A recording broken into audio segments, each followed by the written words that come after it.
नमस्कार, बहुत स्वागत है आपका। आप देख रहे हैं पक्ष विपक्ष। मैं हूं आपके साथ नेहा दुबे। आज बात करेंगे भू कानून की। जी हां, आपको बता दें कि उत्तराखंड में भू कानून लागू हो गया है और राज्यपाल ने उत्तराखंड यानी उत्तर प्रदेश जमींदारी विनाश और भूमि व्यवस्था अधिनियम 1950 संशोधन विधेयक 2025 पर मोहर लगा दी है। राज्यपाल की मंजूरी के बाद उत्तराखंड में सशक्त भू कानून लागू हो गया है। इसी के साथ प्रदेशवासियों की जनभावना अनुरूप उत्तराखंड में कृषि और उद्यान भूमि की अनियंत्रित बिक्री पर पूरी तरह से रोक लग गई है। साथ ही आवासीय, शिक्षा, अस्पताल, होटल, उद्योग जैसी जरूरत के लिए भी अन्य प्रदेशों के लोगों को निर्धारित कड़ी प्रक्रिया से गुजरने के बाद उत्तराखंड में तय मानकों के अनुसार ही जमीन खरीद पाएंगे। भू कानून का उल्लंघन करने वाले लोगों के विरुद्ध भी लगातार कार्रवाई की जा रही है। मुख्यमंत्री पुष्कर सिंह धामी ने ये जानकारी दी है। आपको बता दें कि उन्होंने प्रदेश की सांस्कृतिक सामाजिक पहचान को मजबूत बनाने के लिए सख्त भू कानून को मंजूरी प्रदान करने के लिए महामहिम राज्यपाल का बहुत आभार व्यक्त किया है। ऐसे में आज हम विपक्षी दल कांग्रेस समझने की वे कानून को कैसे देखते हैं, ये समझने की कोशिश करेंगे। कितनी गंभीर है डेमोग्राफी चेंजेस का ये मामला और क्यों कांग्रेस ने इसे अपने कार्यकाल में नहीं सुलझाया है। क्या प्रशासन के संरक्षण में ही अवैध जमीन की डील नहीं होती है क्या? ऐसे में इस गांठ को लेकर कैसे सरकार इसे तोड़ने की कोशिश करेगी? क्या लैंड माफियाओं को राजनीतिक संरक्षण मिलना बंद होगा? ये कई ऐसे सवाल है जिसका जवाब ढूंढने की हम कोशिश करेंगे।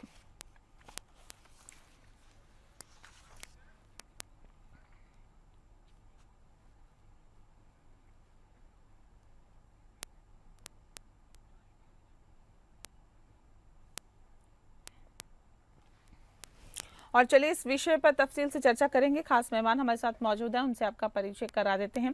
इस वक्त हमारे साथ विकास चौहान जी हैं, प्रदेश मीडिया प्रभारी हैं कांग्रेस पार्टी के। बहुत स्वागत है आपका। और हमारे साथ इस वक्त संजीव वर्मा जी जुड़ गए हैं, बीजेपी के प्रवक्ता हैं। संजीव जी, आपका भी बहुत बहुत स्वागत है। संजीव जी, इस खास कार्यक्रम की शुरुआत आपके साथ ही करते हैं। उत्तराखंड में भू कानून लागू हो गया, क्या होगा इससे सर? क्या फायदा मिलेगा, क्या बदलाव आएंगे? देखिए, सर्वप्रथम तो मैं अपने माननीय मुख्यमंत्री श्रीमान पुष्कर सिंह धामी जी का आभार व्यक्त करता हूँ, उनको धन्यवाद देता हूँ। जन भावनाओं के अनुरूप जो एक सशक्त भू कानून लेकर आने में वो सफल हुए। जिस प्रकार से अभी 2022 का हमारा चुनाव हुआ था और विधानसभा का चुनाव था, उसमें माननीय मुख्यमंत्री जी के द्वारा जितनी भी घोषणाएं की गई थी उसमें सशक्त भू कानून का भी एक मुद्दा था, जिसको पूर्ण करने का उन्होंने काम किया और जन भावनाओं के अनुरूप एक सशक्त भू कानून वो लेकर आए। इससे आपने कहा इससे क्या फायदा होगा? देखिए, सबसे पहला फायदा तो जिस तरह से भू माफिया यहाँ पर एक बहुत लंबे अंतराल से सक्रिय था, उस भू माफियाओं की कमर तोड़ने में ये सशक्त भू कानून पूरी तरह से सशक्त है, पूरी तरह से एक प्रभावी इसमें अपनी भूमिका निभाएगा। जो भी व्यक्ति उत्तराखंड से बाहर का कोई भी व्यक्ति 250 मीटर तक की जो एक निर्धारित सीमा है उससे अधिक भूमि यहाँ पर परचेज नहीं कर पाएगा। पहले क्या हो रहा था, एक ही परिवार के कई लोग विभिन्न नामों से 250 जमीन भी यहाँ पर परचेज कर रहे थे।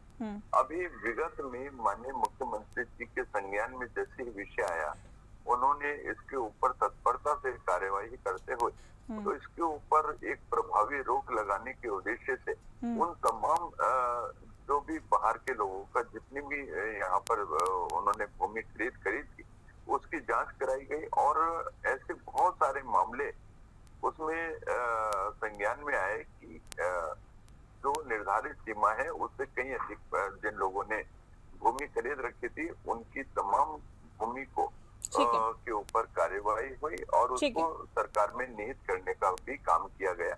और देखिए, अभी आपने कहा इससे लाभ क्या होगा? इससे लाभ ये होगा कि जो भी व्यक्ति जिस भी प्रयोजन से कोई भूमि परचेज करता है और उसका यदि अन्य किसी भी भू उपयोग में उसका इस्तेमाल करता ही सरकार में निहित हो जाएगी। और एक तो भूमि का संरक्षण होगा, जितनी जो हमारी जमीनें हैं वो जमीनें बचेंगी और जमीनों की बंदरबांट नहीं होगी, विकास भी होगा। और जो ठीक है सर, ठीक है। मैं हमारे साथ दूसरे खास मेहमान भी जुड़े हैं, मैं उनका रुख कर लेती हूँ, फिर लौटती हूँ आपके पास। विकास चौहान जी, देखिए क्या भूमाफियाओं पर नकेल कसी जाएगी, भूमि का आवंटन जो है उसका बंदरबाट नहीं होगा, कई फायदे इससे होंगे, कैसे देखती है कांग्रेस पार्टी से? नमस्कार। पहले तो मैं आपको बधाई देता हूँ कि इस मुद्दे पे आपने आज डिबेट रखी। ये एक मुद्दा बहुत पहले से चला आ रहा है, ये कोई नया मुद्दा नहीं है। ये 2003 में भी लाया गया। 2003 में उत्तरांचल यूपी जमींदारी उन्मूलन और भूमि सुधार अधिनियम 1950 भी लाया गया था, अध्यादेश 2003 में लाया गया था। ये कोई ऐसी कोई वो जिसमें कि 500 वर्ग मीटर कृषि भूमि खरीदने पर रोक लगाई गई थी। अब उसके बाद खंडूर जी आए, खंडूर जी ने भी जो इसमें बहुत अथक प्रयास किए, बहुत वो करा, मगर ये कर कौन रहा है? ये सवाल उठता है, ये भी उठता है कि कर कौन रहा है, ये करवा कौन रहा है? इसको जो है भू अध्यादेश जो ये कानून ला रहे हैं, इसमें हम लोग इसका विरोध नहीं कर रहे हैं। हम इस पक्ष में नहीं है कि उत्तराखंड की जो प्राकृतिक है जो उससे छेड़छाड़ हो या बाहर के लोग आके यहाँ पे वो करें, मगर हम उस कैटेगरी में जा रहे हैं कि इसमें कुछ मानकों का सुधार भी हो, कुछ मानकों को वैसे ही करा जाए। आज की तारीख पे कौन से मानक जिस पे आपत्ति है आप लोगों को? आज की तारीख में बाहर से ही चल रहा है सब कुछ। यहाँ पे बाहर का आदमी आके बिजनेस कर रहा है, बाहर के लोग फैक्ट्री लगा रहे हैं, बाहर के लोग यहाँ पे सब कुछ कर रहे हैं। हाँ। आप देखिए इसमें दो जिले छोड़ दिए गए हैं, देहरादून और वो हरिद्वार। तो ये चीजें हैं कि जो कर रहे हैं ये तो इन्हीं के लोग कर रहे हैं। हाँ। थोड़ा आवाज बढ़ाइएगा। नहीं, आवाज बढ़ाने की कोशिश कर रहे हैं मैं पीसीआर से कहूंगी आपकी आवाज बढ़ा दीजिए। आप विकास जी आप कंटिन्यू रखें जी।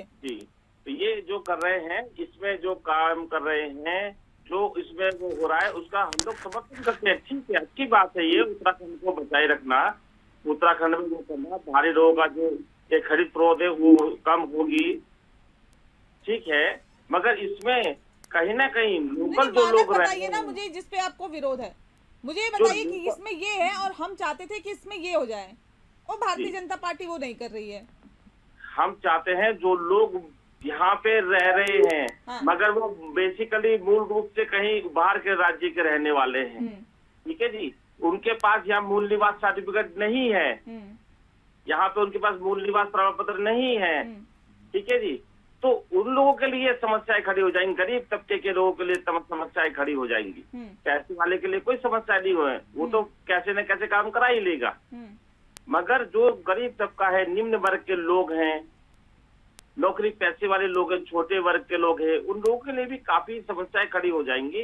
पहाड़ की जो एक वो पीड़ा है, पहाड़ पे आपने यूसीसी से पूरा तरह लागू कर दिया, भू कानून लागू कर दिया, चकबंदी हमारी कांग्रेस सरकार ने भी लाने का प्रयास किया था, ठीक है जी, सब चीज ये एक उत्तराखंड के हित में ही होती है जहाँ होती है, मगर उत्तराखंड में जो लोग रह रहे हैं, ठीक है, समझ गए आप ये कह रहे हैं कि लोकल लोगों को तरजीह मिले, लोकल लोगों को तरजीह नहीं मिल पा रही है। इस कानून में ऐसा कुछ अपडेट करना चाहिए।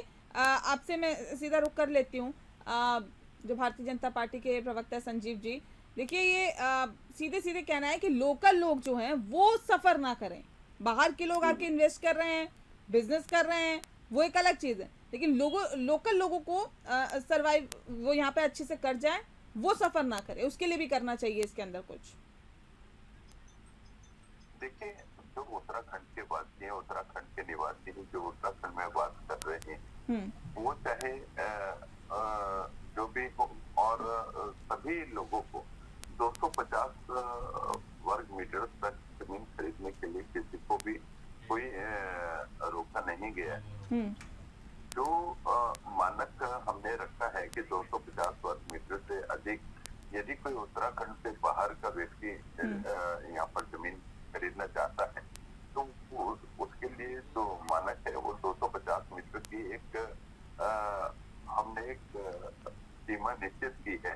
उससे अधिक यदि वो भूमि या परचेज करना चाहता है तो उसके लिए उसको पहले प्रयोजन बताना होगा।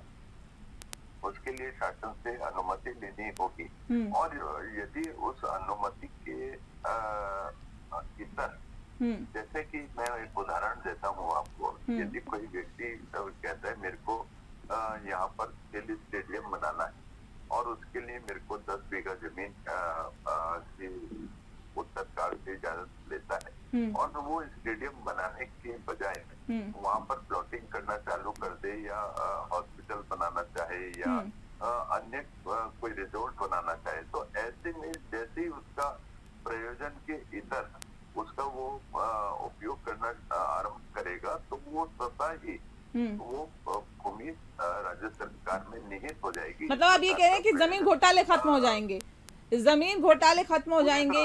क्या प्रशासकीय साठगांठ के जमीन घोटाले बंद हो जाएंगे? संजीव जी, प्रशासनीय यहाँ पे साठगांठ बहुत देखने के लिए मिलती है, सब मिलके खाते हैं, बंदरबाट होता है। देखिए आपने जो ये बंदरबाट बोला, साठगांठ बोला, ये हुआ करता था एनटी तिवारी जी की जब सरकार थी, कांग्रेस की सरकार, उस समय यहाँ पर भू माफिया इस कदर हावी था। वर्तमान में भी हो रहा है, होता आया है, करते थे। किसी को भी कितनी भी जमीन खरीदने की एक तरह से खुली छूट और खुली लूट का एक वातावरण था कि कोई जितनी चाहे जमीन ले ले, जितनी चाहे जमीन बेच दे, और उस समय एक तरह से मैंने जैसे बोला कि खुली लूट का एक वातावरण कांग्रेस के सरकारों में रहा। नहीं, खुली छूट क्यों थी, खुली लूट क्यों थी, इस बात को भी समझना होगा ना सर। राजनीतिक संरक्षण पूरी तरह से मिला करता था, इसीलिए ये पूरी छूट थी, ये पूरी लूट। काशी देखिए, ये तो कह रहे कांग्रेस के शासनकाल में ये हुआ करता था, भूमाफिया आप लोगों के संरक्षण में ही फल फूल रहे थे, अब तो उन पे नकेल कसी जा रही है, दिक्कत हो रही है इससे कांग्रेस को क्या? ऐसा नहीं है, ऐसा बिल्कुल भी नहीं है। कैसा है सर? बोलना गलत है। वर्तमान में भी भूमाफिया फल फूल रहे हैं, वर्तमान में भी ये जमीन घोटाले हो रहे हैं, वर्तमान में भी जो है ये प्रशासन का यूज करके इनके लोग यहाँ जमीनों का बंदरबाट करने में लगे हुए हैं। ठीक है जी, ऐसा नहीं, कोई चीज किसी छिपी नहीं है। और ये जो प्रयोजन वाली बात कर रहे थे कि प्रयोजन के लिए जिसले लिए लेगा आदमी प्रशासन के माध्यम से, वो शुरू से होता आया, पहले से होता आया है। वो तो जब एनटी तिवारी जी की सरकार थी जब से होता हुआ आया यहाँ पे। ये प्रयोजन के लिए शासन से फाइल आती है, संबंधित जिला अधिकारी उसमें नीचे से रिपोर्ट लगा कर देता है, शासन में फाइल जाती है, वहां से उसको जमीन अलॉटमेंट होती है, उसके बाद जिसको जमीन मिलती है उसके बाद अगर वो कोई काम नहीं कर रहा तो अधिग्रहण करती है। ये कोई नई बात नहीं है। हम लोकल आदमी को भी, बाहरी आदमी आपने कर दिया काम, नई बात तो नहीं है, नई बात तो नहीं है, लेकिन क्या बदलाव नहीं होना चाहिए? क्या बदलाव होना चाहिए, मगर उसके ये बदलाव एक्सेप्ट क्यों नहीं कर रहे आप लोग? ये देखिए, हम इसलिए नहीं कर रहे, आप बाहरी लोगों की बात कर रहे हैं कि बाहरी लोगों के लिए इतना ये हमने एक मानक तय कर दिया। लोकल लोगों के लिए क्या करा आपने? लोकल लोगों को क्यों मार रहे हैं आप? लोकल लोग भी तो मरेंगे, उनके लिए क्या? संजीव जी, देखिए अभी मेरे कांग्रेस के मित्र अपनी ही बात बोल रहे हैं, लेकिन वो अपनी बात का उनके पास स्वयं भी कोई जवाब नहीं। जैसा मैंने कहा कि जिस समय एनटी तिवारी जी की यहाँ पर सरकार थी उस समय जमीनों की खुली लूट और खुली छूट का एक जो वातावरण था, उस समय भूमाफिया यहाँ पर पूरी तरह से पनपने का और पनपाने का काम कांग्रेस की सरकारें कर रही थी। लेकिन जैसे ही हमारे सरकार आई,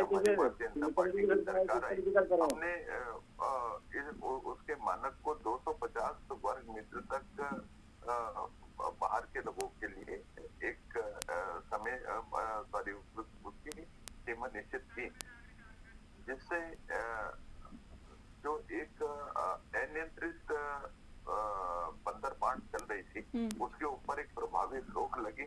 और उन्होंने अभी इस बात का बोला कि जो सरकार में निहित करने का काम पहले से था, पहले से जो काम था उसके ऊपर हमने और कड़े उसके ऊपर नियम हमने उसमें नियम तो बना दी जाते हैं ना, लेकिन इससे ये कैसे तय होगा कि अब भूमाफियाओं को राजनीतिक संरक्षण मिलना बंद हो जाएगा?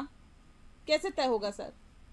देखिए देखिए, भारतीय जनता कोई पार्टी जवाब नहीं है, कोई जवाब नहीं है, कैसे तय होगा? के सरोकारों के ऊपर पूरी तरह खरी उतरती है, जन भावनाओं के ऊपर पूरी तरह खरी उतरती है और जन भावनाओं के अनुरूप ही हम सशक्त वो कानून लेकर आए हैं जिससे विकास भी साथ साथ चले और हमारी जो भूमि है वो भी सुरक्षित रहे, संरक्षित रहे। और एक जो बड़ी पलायन की जो हमारे यहाँ उत्तराखंड में समस्या लगातार वर्षों से मुंह बाए खड़ी रहती थी, उस समस्या से भी पार पाने के लिए लगातार सरकार अपना लैंड बैंक भी बढ़ा रही है ताकि यहाँ पर औद्योगिकरण भी हो, ताकि यहाँ पर इंडस्ट्रीज भी है। नहीं सर, मेरा सवाल ये है कि ये कैसे तय होगा कि माफियाओं को, लैंड माफियाओं को अब राजनीतिक संरक्षण नहीं मिलेगा? देखिए, देश में बहुत सारे कानून हैं, लेकिन इम्प्लीमेंट किस तरह से होते हैं ये मायने रखता है। क्या ऐसा क्या है, आप मुझे बताइए कि आप ये कहें कि भाई इसको बहुत अच्छे से हम इम्प्लीमेंट करेंगे, या जो लैंड माफिया, भू माफिया है, उन्हें राजनीतिक संरक्षण अभी तक मिलता आया था, अब नहीं मिलेगा, ऐसा क्या है मुझे बता दीजिए। हाँ, ये देखिए, भारतीय जनता पार्टी की सरकार जीरो टॉलरेंस की सरकार है। Zero tolerance on corruption. किसी भी व्यक्ति के द्वारा, माफिया के द्वारा यदि यहाँ पर कोई इस प्रकार के मंशा लेकर यदि आता है कि मैंने उत्तराखंड में अपनी माफियागिरी चलानी है, तो वो युग समाप्त हो चुका है। 10 साल कांग्रेस की सरकारें थी, उस समय माफिया तंत्र यहाँ पर हावी था। आज तमाम तरीके का माफिया पूरी तरह से उसको कुचलने का काम हमारी सरकार के द्वारा किया गया। जितने भी नियम कायदे बनाए गए हैं वो नियम कायदे इतने कठोर हैं और इतने फुल प्रूफ है कि उसकी परिधि में आते ही स्वयं ही अपने आप सतह कार्यवाही आरंभ हो जाती है। जैसे मैंने कहा कि जो भी जिस प्रयोजन के लिए भूमि परचेज करेगा, उस प्रयोजन का इतर जैसे ही उसका उपयोग करेगा, वो स्वतः ही उसके लिए कोई फाइलें चलाने की आवश्यकता नहीं। ठीक है, नहीं देखिए, इम्प्लीमेंट कैसे किया जाता है वो बड़ा सवाल है। कानून बन जाते हैं सर, कानून बन जाते हैं, नीतियां बन जाती हैं, लेकिन इम्प्लीमेंटेशन की जब बात आती है तो वही नतीजा ढाक के तीन पात रहता है। हालांकि इसे कैसे इम्प्लीमेंट किया जाएगा ये एक बड़ा सवाल है, ये वाकई देखने वाली बात होगी। लेकिन विकास जी, डेमोग्राफिक चेंज पर लगाम लगेगी क्या इससे? डेमोग्राफिक चेंज पे क्या लगाम लगेगी मैडम? ये तो केवल बात अपनी कर रहे हैं। बातें करने से सरकारें नहीं चलती हैं, जमीन पे धरातल पे आप मुझे मुद्दे नहीं बता पा रहे ना, आप सिर्फ लोकल मुझे बताइए ना, विरोध है तो क्यों विरोध है? मुझे 4 बिंदु गिना दीजिए ऐसे। तीरथ सिंह जी बहुत कम समय के मुख्यमंत्री बने उत्तराखंड में। मेरठ से आके किसने यहाँ पे भू का घोटाले वो करे खेल खेला, क्यों हट गए? तो ये सब चीजें काउंट करती है, जनता सब देख रही है। नहीं, मुझे ये बताइए, 4 बिंदु बताइए, 4 बिंदु, सिर्फ 4 बिंदु पॉइंट वाइज। इसलिए हम विरोध कर रहे हैं। पहला आपने कह दिया लोकल लोगों को के लिए कुछ नहीं है इसके अंदर। दूसरा बताइए मुझे, दूसरा बताइए कि भारी लोगों को हम 250 गज जो है 250 वर्ग मीटर जमीन देंगे, 300 गज जमीन देंगे यहाँ पे, मगर हमने लोकल लोगों की कहीं भी उनकी बात नहीं कही। दूसरा बिंदु बताइए। ठीक है, हमने भू कानून में मूल निवास की बात कह दी। जो लोग यहाँ पे रह रहे हैं उनको स्थायी निवास डोमिसाइल मिल रहा है। ठीक है, उनके लिए कई मानक तय नहीं किए गए। ठीक है साहब, कहीं ना कहीं उनके आगे ये समस्याएं खड़ी होंगी, उनके लिए भी तय हो। पलायन की बात कर रहे हैं, ऊपर पहाड़ की उसकी बात कर रहे हैं, पलायन पूरा खाली हो चुके हैं, पहाड़ पूरे खाली हो गए हैं। ये क्या उनको ये लाके भू कानून लाके क्या उनको वहां से दोबारा हरा भरा कर देंगे? एक बिंदु ये सिर्फ एक बिंदु है, लोकल लोगों की बात आप कर रहे हैं, और इसके अलावा कोई ऐसा इशू नहीं है जिस पर आप ये कहें कि हम जो इसका विरोध कर रहे हैं। मैडम, लोकल लोगों की भी बात है इसमें, और जो लोग उद्योग पूरा चलता है बाहर के लोगों से चलता है। जो हमारे जितने भी हमारे यहाँ पे फिरा के वही बात है आपकी। संजीव जी कुछ कहना चाह रहे हैं, जल्दी से संजीव जी रखिए बात। देखिए, जिस प्रकार से माननीय मुख्यमंत्री जी का विजन 2025 उत्तराखंड देश का नंबर 1 राज्य बने, उत्तराखंड आत्मनिर्भर राज्य बने और सर्वश्रेष्ठ राज्य की दिशा में हम लोग लगातार आगे बढ़ रहे हैं। हम लोग लगातार नई नीतियां बना रहे हैं। हम लोग पलायन के ऊपर प्रभावी रोक लगाने के उद्देश्य से हमारी सरकार देश भर की पहली ऐसी सरकार है जिसने 20,000 सरकारी नौकरी इतने अल्पावधि में देने का काम किया, जिसने पलायन को रोकने की दिशा में होम स्टे, टूरिज्म और सोलर तमाम ऐसी स्वरोजगार की योजनाएं हम लोगों ने डेवलप करी, हमारी सरकार ने डेवलप करी हैं, जिसका हमारा युवा लगातार लाभ उठा रहा है। उसको अपना राज्य छोड़ के अन्य राज्यों में रोजगार के लिए नहीं जाना पड़ रहा है। जिस प्रकार से 2022 के विधानसभा चुनाव में हमारी सरकार ने जितनी भी घोषणाएं करी थी उसके ऊपर सरकार लगातार खरी उतरी है। चाहे सशक्त भू कानून की बात हो, चाहे यूसीसी की बात हो, चाहे कठोर नकल अध्यादेश की बात हो, चाहे कठोर धर्मांतरण कानून की बात हो, चाहे अतिक्रमण विरोधी कानून की बात हो, चाहे क्षतिपूर्ति दंगा विरोधी क्षतिपूर्ति कानून की बात हो, चाहे डेमोग्राफिक चेंज जो एक सबसे बड़ी समस्या है। नहीं सर, वही मैं कह रही हूँ ना कि देखिए आपने बनाया ठीक है, लेकिन इम्प्लीमेंट करना ये आप लोगों का काम है, किस तरह से उसे इम्प्लीमेंट किया जाता है। और विकास जी देखिए, विरोध करने के लिए विरोध नहीं होता कि देखिए हम विपक्ष की पार्टी में है या हम कांग्रेस पार्टी में है तो हम विरोध करेंगे। ठीक है संजीव जी, सुन ली। नहीं करेंगे। एक मिनट सर, एक मिनट मैडम, देखिए मैडम एक लाइन है प्लीज। देखिए, जिस प्रकार से कांग्रेस पार्टी जो लगातार जिहादियों के साथ खड़ी है और ये जिहाद का लगातार समर्थन करते हैं, इनकी प्रवक्ता लगातार जिहाद को महिमा मंडित करती है और वो कहती है कि जिहाद जस्टिफाई है। नहीं, वो अलग इशू है, वो अलग इशू है ना, वो अलग इशू है, वो अलग इशू है संजीव जी। ये बात ये भू कानून की हो रही है, वो अलग इशू है, दोनों को मिक्स मत करिए, अलग अलग इशू है। बहरहाल बहुत शुक्रिया संजीव जी, आपका भी, विकास जी आपका भी बहुत शुक्रिया। बहुत माफ कीजिएगा सर, वक्त नहीं दे पाऊंगी, माफ कीजिएगा, आई एम सो सॉरी, उसके लिए मैं वक्त नहीं दे पाऊंगी। बहुत बहुत शुक्रिया आप दोनों मेहमानों का हमारे साथ इस खास चर्चा में शामिल होने के लिए। पक्ष विपक्ष में फिलहाल इतना ही, नमस्कार।